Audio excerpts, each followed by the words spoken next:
everybody, welcome to Bestseller TV. I'm Taryn Winter Brill. We're here with Chad Burmeister. He is the author of AI for Sales, How Artificial Intelligence is Changing Sales. Great to have you with us, Chad. It's great to be here. Thanks for having me. This is your fourth book? This is my fourth book. Congratulations. Are they all on sales? All on sales, yes. So why AI for Sales for the fourth? Interestingly enough, in New York City, I worked for a corporation right out of college, and I was fired from my first sales job. Okay. So we all have a background and a past. Yeah. And my first sales job, I was fired, right? So for the last 25 to 30 years, I've dedicated my life's work to help taking sales to the next level of professionalism and performance. So every book, I continue to bring the best practices for sales. Okay. AI is the next wave of what every salesperson is going to be using. And in fact, many people are, they just don't know they are yet. Okay, so tell me more about that. What do you mean they are, they just don't know they are? Yeah, so at the conference, the C-Suite Network recently that I attended, if you were to ask everyone in the room, are you using artificial intelligence in your sales motion today? There'd probably be 3 or 4 people in a room of 200 people that raised their hand.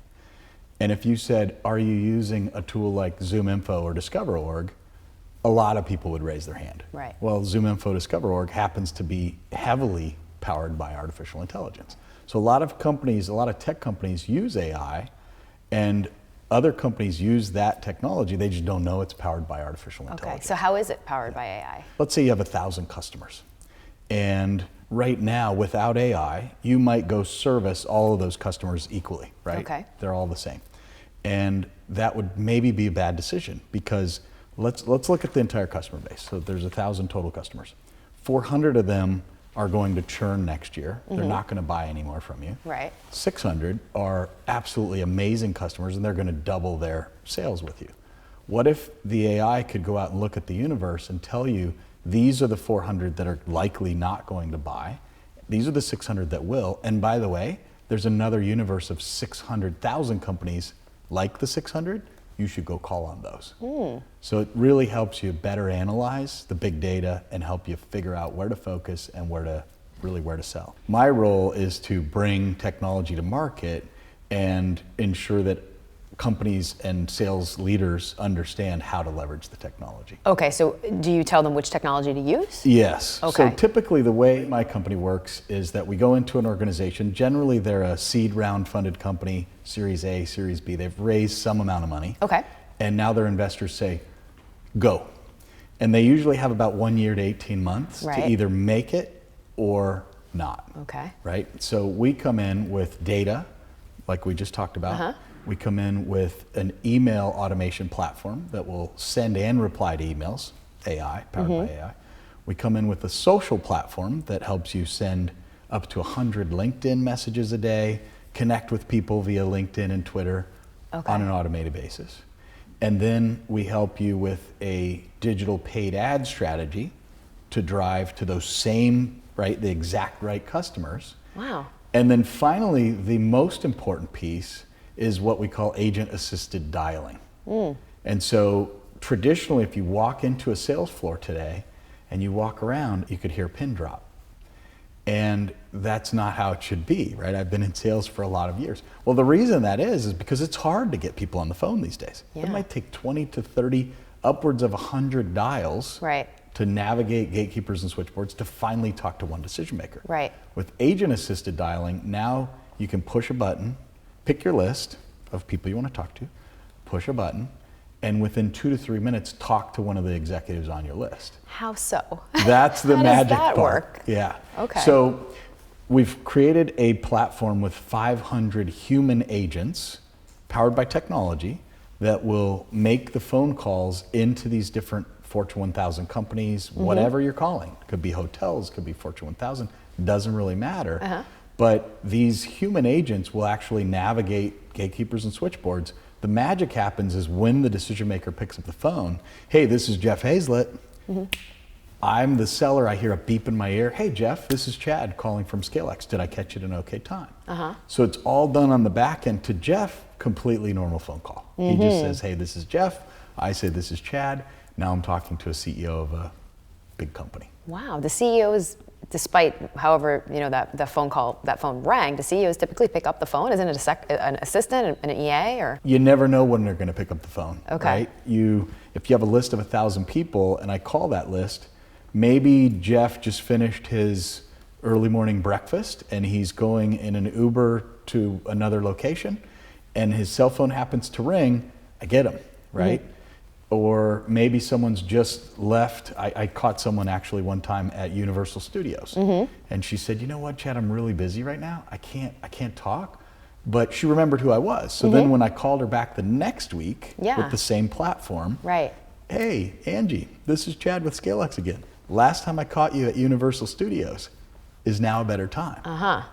She owes me that conversation now, right? Because I've followed up, where most salespeople. Right. Don't do the follow-up. And what happens if you do get an EA, an assistant, or something? That's the human you get. Yeah, that's the job of these agents, right? They're going to get to the human assistant. Hey, can you please put me through to Jeff Hazlett? Okay. Oh, he's out of the office today. Hold, please. I'll put you to his voicemail. In that case, our system would actually drop a voicemail for Jeff. Yeah. This is Chad Burmeister calling from ScaleX. We provide data, digital outreach, social, and 7x to 10x the number of sales activities by your sales team for the same dollar invested. Right? That would be my short, sweet message to Jeff. Okay. That way I can leave 100 of those in a day if I want to, or 500 in just a couple hours' time. Don't people on the other end of it know that it's a recorded conversation so it doesn't feel personal, so to speak? You would think so, but when you record, just like this is a digital conversation that's taken from this live feed into the real world. Same thing, right? Okay. Whether it's a recording or a live recording, it's the same thing. But you're not saying their names. So I'm just curious how people, it must work if you get responses from it. People... Well, truth be told, voicemail gets about a 2 to 3% reply rate traditionally. Okay.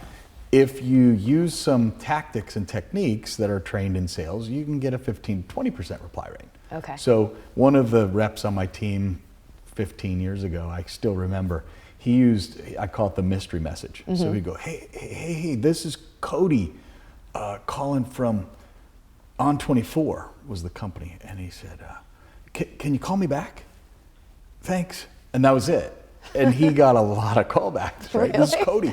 And he does the stutter in his voice. So it sounds authentic. It sounds real authentic. And he would get a lot of callbacks. Now, you have to be able to dance when they call you back. Of course. Like, what is this about? Right. But that's he would the come key. in at 6 a.m. and leave those voicemails manually. Now he could have left them automatically. Yeah. So tell us, Chad, a little bit more about your background in sales, and your current company is Scale? ScaleX. Okay. Yeah. So tell us sort of your journey along the way and how your industry changed with digitization and sort of this digital artificial world that we live in now.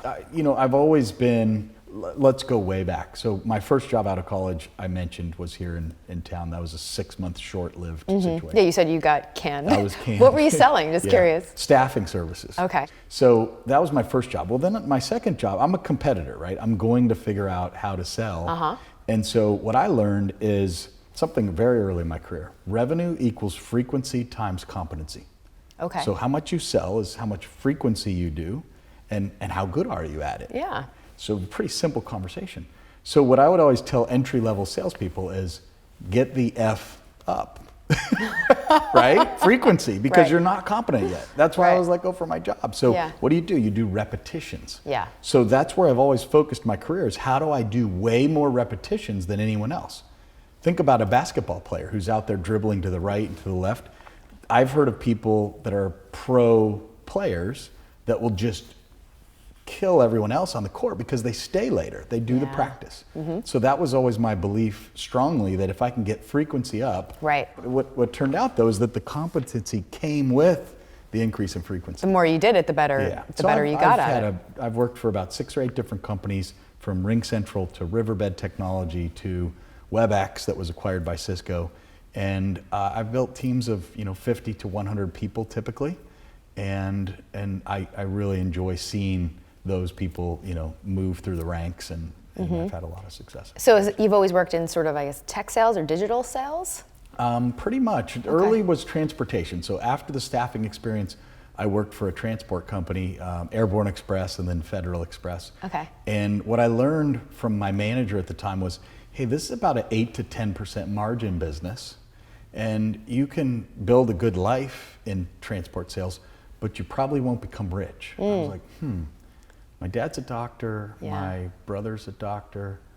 I don't know if that sounds like a good idea. Right. So I wrote an MBA actually, and did my MBA at Loyola Marymount University, and that's where I really, in about 2000 timeframe, learned that you can use technology to automate a lot of human tasks that are the ones that can be automated. Right. You can't automate some things. Yeah, no, I was curious what that transition was like for you, pre-automation, now post-automation, and kind of how that worked. And I'd imagine there's such an influx of all this new technology coming at once. So how did you manage that in the companies you were at and sort of navigate?